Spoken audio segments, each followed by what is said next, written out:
Rain lashed the windows. Inside, the world stood still.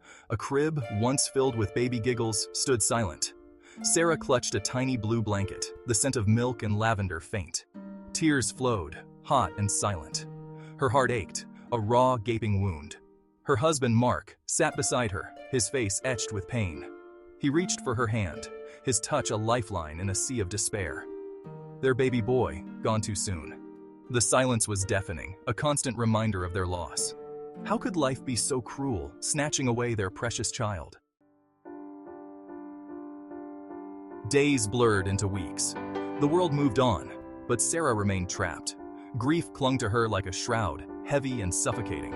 She went through the motions, a ghost haunting her own life. The scent of baby powder, a stray toy, a lullaby on the radio, each triggered a fresh wave of pain. Sleep offered no escape, only haunted by nightmares. She'd wake up gasping for air, the weight of her loss crushing her. Mark tried, his love a steady presence, but even his embrace couldn't chase away the shadows that consumed her. Friends offered condolences, but their words felt hollow, distant. How could they understand this pain, this emptiness that threatened to swallow her whole? She withdrew, seeking solace in solitude, her only companions grief and despair. The world outside seemed to mock her with its vibrancy, a stark contrast to the dullness she felt within. Flowers bloomed, their colors garish and offensive, as if nature itself was taunting her with its beauty.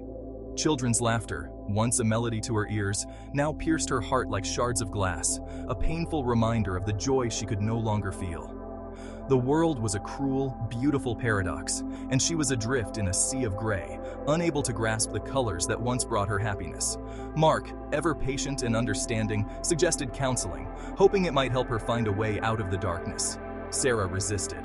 What good were words when her heart was shattered beyond repair? She felt that no amount of talking could mend the pieces.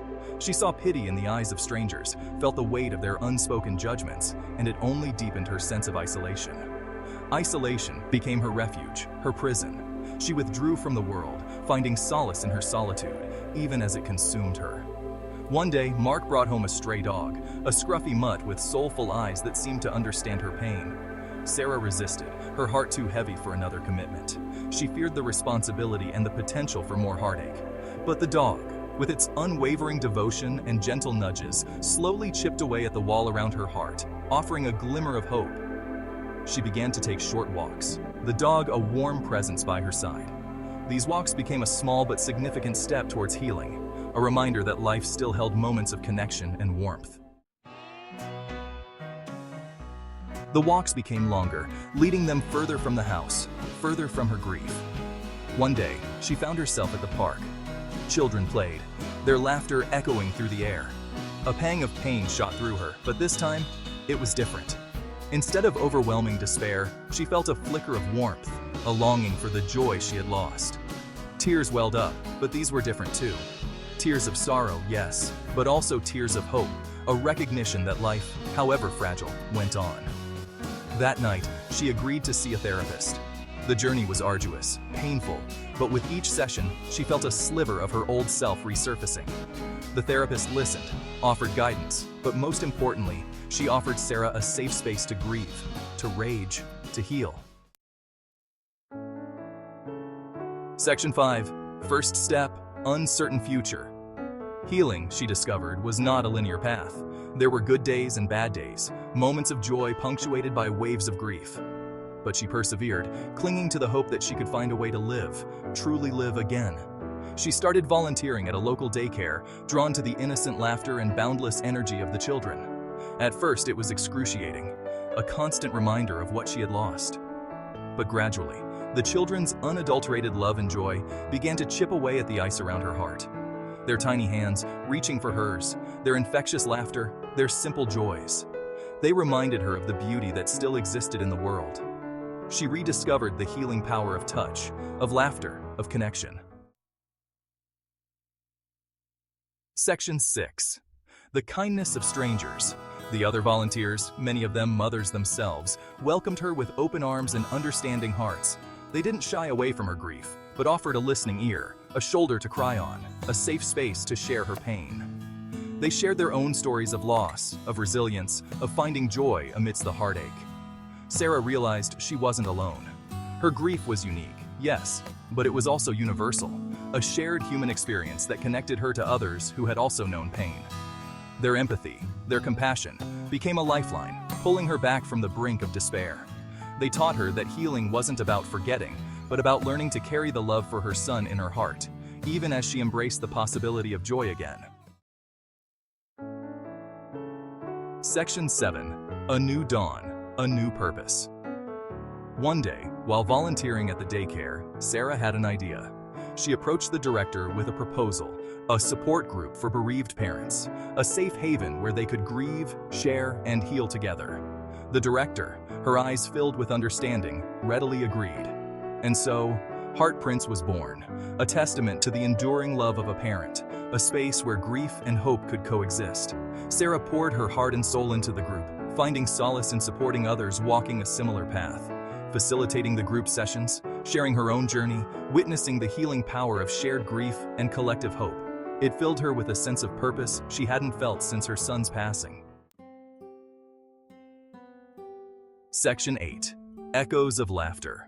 As the months turned into years, the rawness of Sarah's grief softened, replaced by a bittersweet ache, a deep longing tinged with gratitude for the time she had with her son.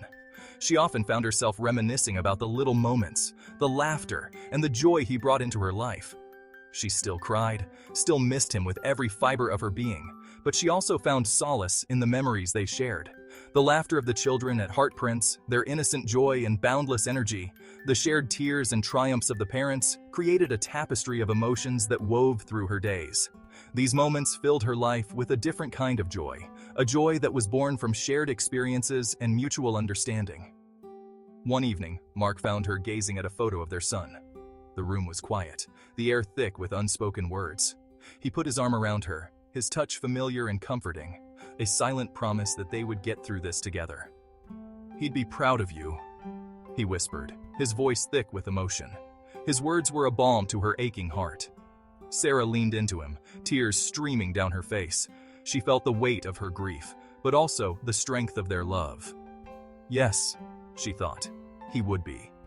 He would want her to find peace and happiness. He would want her to be happy, to find joy in the little things, and to cherish the moments they had. To find purpose in the midst of pain, to help others who were also struggling, and to make a difference in their lives. To honor his memory by embracing life with open arms, by living fully and loving deeply, just as he would have wanted. Section 9. Finding Hope, Choosing Joy. Life had dealt her a devastating blow, but it had also shown her the depths of human resilience, the incredible ability to rise from the ashes of despair. Through the transformative power of love and compassion, she discovered that even the smallest acts of kindness could light up the darkest corners of her heart.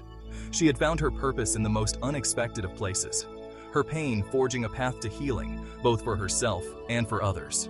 The journey from tears to triumph had been long and arduous, filled with moments of doubt and despair, but Sarah emerged stronger, her heart scarred but not broken. She had learned that grief and joy could coexist, that they were not mutually exclusive, but rather two sides of the same coin. She realized that even in the darkest of times, hope could bloom, like a small plant pushing through rocky terrain. Her story was a testament to the enduring strength of the human spirit, a beacon of hope for anyone navigating the choppy waters of loss and grief. For in the tapestry of life, every thread, whether of joy or sorrow, contributed to the overall beauty of the design. Even amidst the threads of sorrow, there was always room for love, for healing, and for the enduring triumph of the human spirit. She learned that joy could be found in the simplest of moments, in the laughter of friends, in the warmth of a hug, and in the quiet moments of reflection. Her journey was not just about surviving, but about thriving, about finding hope and choosing joy every single day.